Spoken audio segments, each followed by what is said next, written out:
DJ Darren here, RV Life. This video is going to be on how to replace your RV roof vent, powered or non-powered. Pretty standard on the older RVs or fifth wheels. 14-inch by 14-inch cutout. This is my new one I got, and it's complete. Everything complete with the little putty tape and some screws. Looking at $40 shipped from Amazon. I'll have the links in there for that. Comes with the cover, this, and then I wanted this is called the 3-inch garnish. It's probably more than that, a little more than that, but I needed that at the inside of my RV. I wanted to cover. A lot of them come with just the 1-inch, so that means this little wall only goes up 1 inch. I wanted this coming in all the way inside because that's the width of my RV. So I got the 3-inch garnish, and then everything brand new, and the brand new top and everything, the insect screen. It really is the cheapest way to go because you can spend just $20 on the cover. The insect screen can be $20. So if you need any parts on your thing, unless it's just a cheap cover, I would just replace it and then good to go. Put a brand new unit on there and it's good to go. So alright, so there's my brand new unit. I believe it's Camco. I'll leave the link in the descriptions. But yep, there it is. It was about $40 shipped exact from eBay, or from Amazon, and I just bought 2 of them. So here we go. Let's head to the roof and check it out. On the roof, we're replacing the roof vent. So I've already begun a little bit of the work here. So what I'm doing is just clearing some of the stuff around the bolts here. Let me watch out for the shadow here. So I've already cleared it, and I'll show you what I'm using to do that. So I'm basically taking this scraper tool, I'm going all the way around it and then popping it up like that. Let me show you one over here. Let me show you. Okay, and you got to do this. If yours are more gooped up, all you need to do is clear out. You don't need to clear all of it up. Just take out where the bolt is so you can pull the bolt up, and once they're all out, then you just rip it up. You don't need to spend all your time scraping all this stuff. You can just pull it up, but you need all these bolts out. So let's see. Now kind of go around this one right here. Go around it like that. Go around it like that, and then pop it up. Okay, so there we go. This one's relatively easy. The other ones were more difficult. This one's not coated with much stuff, luckily.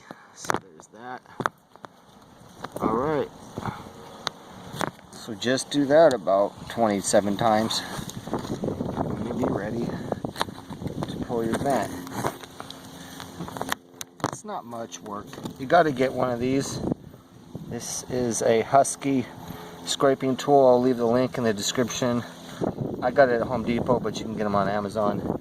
This is a lifesaver for doing any roof work. Scraper, and it can also kind of pull up a little bit, but man, it's been doing everything here. I'm surprised the blade hasn't broke because I've been prying with it and doing all sorts of stuff. See, look, we're getting real good removal there. Alright, so I'm going to take all those up and clean them out, and then I'm going to pull all these up. I'm using my power drill with an extension onto a 1/4 inch. So, and I'm going to pull all those up, then I'm going to rip it up. Alright, so let's get all these out, and then I'll pull all the bolts up, and then I will just pull on the whole thing and rip it out. And then we'll scrape everything clean, all the surface clean. Then we'll spray like a cleaner, like 409, wipe the whole surface everywhere around where the goop's gonna go. Then we will put the tape down and start placing and installing the new one. All the screws out. Half of those screws were a different size, so half of them were 1/4, and then the other ones were 5/16. So they're all out now. Pried it up. This is what I got. I got the old plumbing stuff, whatnot, a whole lot. So I'm gonna scrape all of that. Get that all clean, ready. There's the old sucker right here. am going to keep the lid. I just put a new lid on that, so I'm going to keep the top of that, throw the rest away, cut these wires. I'm going to make my own fan system. I'm putting in a two computer fans. I'm going to put 2 computer fans in here, 160 millimeter computer fans, and put 2 of those in, and then we'll be good to go. So you know what, let's go ahead and trim that sucker right there. C'est la vie. There we go. Alright, let's scrape this up, get it all prepped and ready, and then I will put the tape down and all this stuff, and then I'll show you what it looks like, and then we'll get it installed. To install my new Camco roof cover here, roof vent. So first thing we need to do right here is, I got everything scraped off. I'm going to take some 409 or cleaner, whatnot, and spray it around this edge, wipe the entire edge around so the glue has something good to glue to, all nice and clean, and then make sure it's dry. Then I'm going to place this tape right here. The tape is going to go right where the screws go, so the tape is the first inch right here.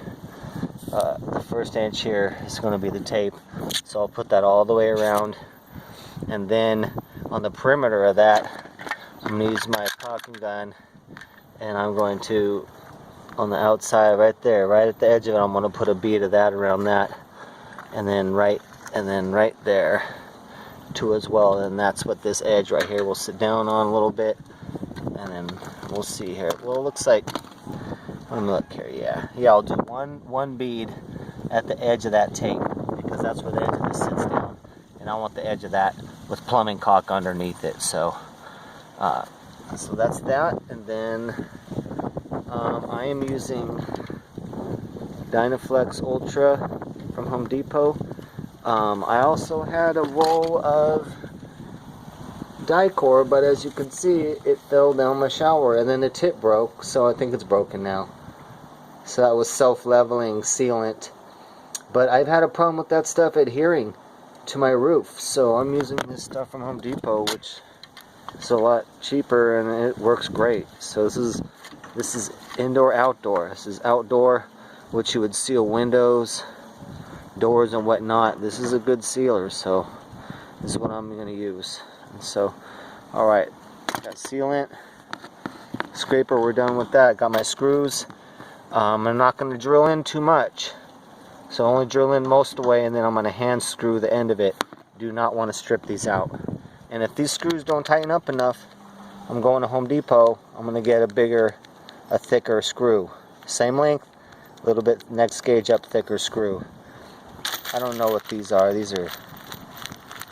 don't know what these are, but alright, so let's get this going. Let's get it cleaned up, get the tape on, get the caulking strip around it, and then we'll place it down, and then we'll put 4 screws, 1 in each corner, and then we'll start filling in all the screws. I tape down. Now I'm going to start peeling up all the paper from it. Then I will run a bead of the plumbing caulk around it. Here we go.